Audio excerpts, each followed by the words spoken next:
One certified genuine grade A Tomahawk helicopter. Looks battle ready. If the engines won't start, we'll get Chuckles to come out here and push start this thing again.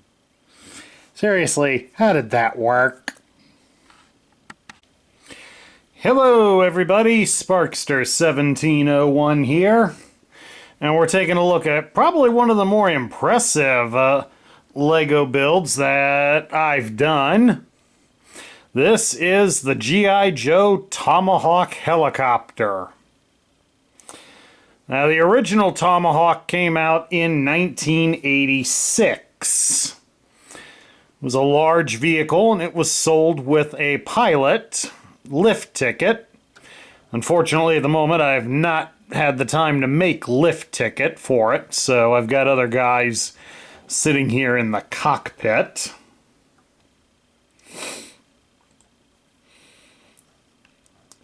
Tomahawk here is basically a fictional 3-engine tandem rotor heavy lift transport helicopter.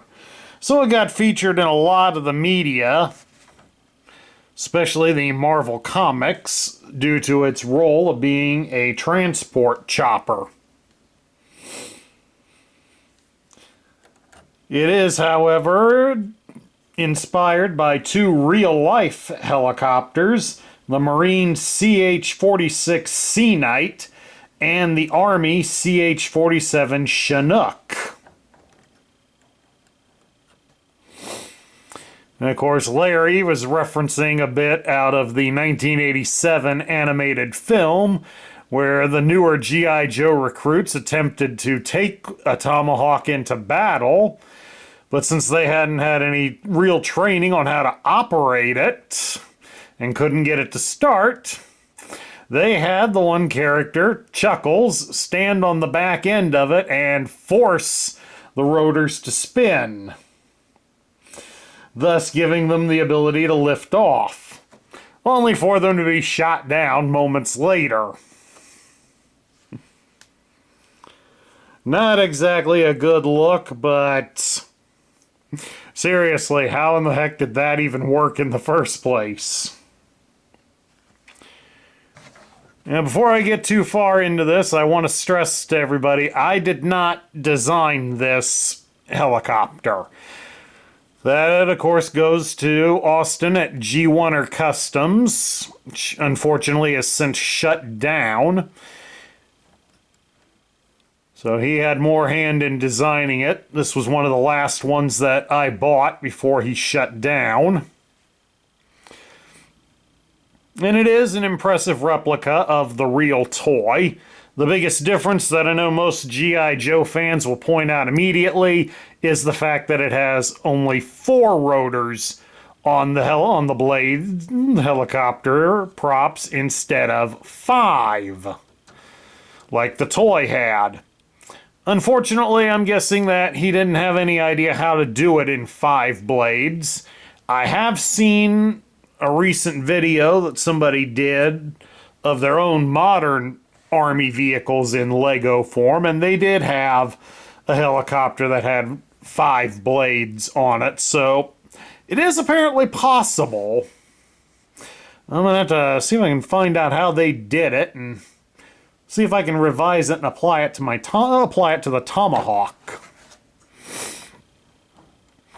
Now, there is the knockoff Lego group that Hasbro's been using with G.I. Joes that has made a Tomahawk themselves. I have not built it myself. I have not purchased it, but I have seen it in the stores. And again, I would avoid buying that one due to the fact that their building blocks are of a very inferior quality. You could look at them wrong and they fall apart. Whereas this one, built out of Legos, is pretty sturdy and should handle some decent play. And it is replete with a lot of the features. It does have the guns. Like down here, it does feature the 6-barreled XM197 20mm cannons. Housed onto an electronically driven tactical armament turret. And then there's also what it has mounted here under the sides. We have a pair of laser enhanced night vision system 50 caliber guns. We have a pair of large external ordnance freefall dumb bombs and some air to ground anti-obstacle missiles. They did design the cockpit so it can be opened up. It just simply folds out like that. I've got Duke and Stalker in there. For no real reason, really, just they were who I grabbed at the moment.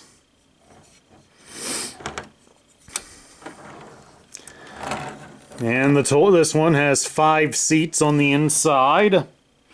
Unfortunately, it's not as easy to get guys in it like the real toy had. The real toy had a little better clearance. This one doesn't allow for it. So the only way to get minifigures in here is you have to take the seats out, put the figure in the seat, and then put figure and seat inside. But we do have some jumper plates here on the outside. So we can mount some guys. We got Beachhead and put Flint out here with him too.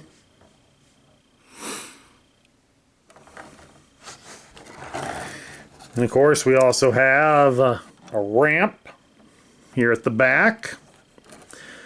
Because the toy of the Tomahawk, it was big enough that some of the smaller vehicles, like the LCV Recon sled, could easily fit inside the Tomahawk. If you took the seats out, it could easily fit inside and be transported that way. Now, the Lego ones that I've built, no, that's not going to happen. Not by a long shot, so we can kind of forget that idea, but it is nice to have it there. You know, we could make it look, if we set it up as a display, we could have guys running out the back. Like say, well, I got my custom built shipwreck here. We'll put him back there. We leave him there with Polly saying some stupid lines to him. Probably also one of the features that I know a few of the fans would be asking about. Yes, we do have a working winch underneath it. It's a little bit snug in here due to the clearance, because we don't really have a whole lot of clearance.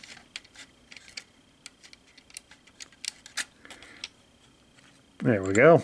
We're getting some out. And we do have a working cargo winch, and then it can be winched up. It's easier to pull it out and then winch it through, but of course I just popped it off. So let's press that piece back in. It is a little finicky, but it is a nice added little touch, and it does have the desert camouflage paint job done up in Lego bricks.